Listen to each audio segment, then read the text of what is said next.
റോഷൻ ആൻഡ്രൂസിൻ്റെ how old are you എന്ന് പറയുന്ന സിനിമ സ്ത്രീ ശാക്തീകരണത്തെക്കുറിച്ചൊക്കെ സുന്ദരമായി സംസാരിക്കുമ്പോൾ അതിനിടയിലെ ചില കൊച്ചു കൊച്ചു സംഭാഷണങ്ങൾ മനുഷ്യജീവിതത്തിൻ്റെ അതിമനോഹരമായിരിക്കുന്ന അനുഭവങ്ങളെ ഏറ്റവും സുന്ദരമായി വർണ്ണിക്കുന്നു.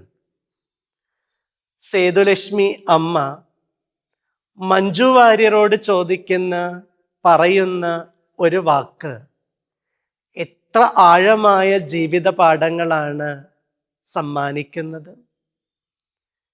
എൻ്റെ ജീവിതത്തിൽ എന്നെക്കൊണ്ട് ഉപകാരമില്ലാത്ത ഒരാൾ ഇത് ആദ്യമായിട്ടാണ് എന്നെ കാണാൻ വരുന്നത് പോലും. വാസ്തവത്തിൽ പ്രായമുള്ള മനുഷ്യരുടെ ജീവിതത്തിൽ അവരിന്ന് അനുഭവിക്കുന്ന ജീവിതത്തിൻ്റെ നേർക്കാഴ്ചകൾ മുഴുവനും ആ ഒരൊറ്റ വാചകം ഉൾക്കൊള്ളുന്നുണ്ട്. എന്നെക്കൊണ്ട് ആവശ്യമില്ലാത്ത ഒരാൾ, എന്നിൽ നിന്ന് ഒരു ഉപകാരവും പ്രതീക്ഷിക്കാത്ത ഒരാൾ എന്നെ കാണാൻ വരുന്നത് ഇത് ആദ്യമായിട്ടാണ് പോലും. പലപ്പോഴും നമ്മൾ ഒരാളെ കാണാൻ ചെല്ലുന്നത് അതിൻ്റെ പിന്നിൽ എന്തെങ്കിലുമൊക്കെ ഒരാവശ്യം ഉടനടിയോ അല്ലെങ്കിൽ അല്പം കാലത്തിന് ശേഷമോ മനസ്സിൽ കരുതി വെച്ചിട്ട് ആകാറുണ്ട്. എന്നാൽ ഒന്നും പ്രതീക്ഷിക്കാതെ, ഒന്നിനും വേണ്ടിയല്ലാതെ ഏതെങ്കിലും ഒരു മനുഷ്യൻ്റെ അടുക്കലേക്ക് നമ്മൾ കടന്നു ചെല്ലുന്നെങ്കിൽ അത് നിശ്ചയമായും അവരുടെ മനസ്സിന് ഒരുപാട് സന്തോഷം സമ്മാനിക്കും.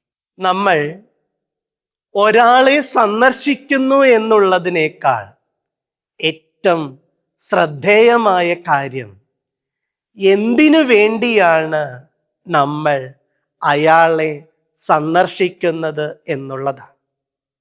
മറ്റൊരർത്ഥത്തിൽ പറഞ്ഞ, ആരെയെങ്കിലും നമ്മൾ സ്നേഹിക്കുന്നുണ്ടോ എന്നതിനേക്കാൾ എന്തിനു വേണ്ടിയാണ് നമ്മൾ ഒരാളെ സ്നേഹിക്കുന്നത് എന്നുള്ളതാണ്. എന്നെക്കൊണ്ട് ഉപകാരം ഒന്നുമില്ലാതെ ഒരാൾ എന്നെ കാണാൻ വരുന്നത് ഇതാദ്യമായിട്ടാണ് പോലും. നോമ്പ് യാതൊരു ഉപകാരവും തിരിച്ച് പ്രതീക്ഷിക്കാതെ, യാതൊരു നന്മയും മറ്റൊരാളിൽ നിന്ന് മനസ്സുകൊണ്ട് പോലും ആഗ്രഹിക്കാതെ ഈ നോമ്പിൻ്റെ കാലത്ത് നമുക്ക് ആരെയെങ്കിലും ഒരാളെ സന്ദർശിക്കാനായിട്ട് സാധിക്കും.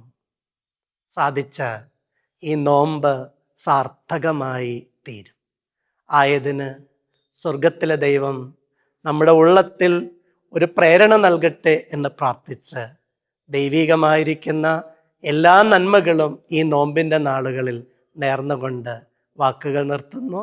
ദൈവം അനുഗ്രഹിക്കട്ടെ.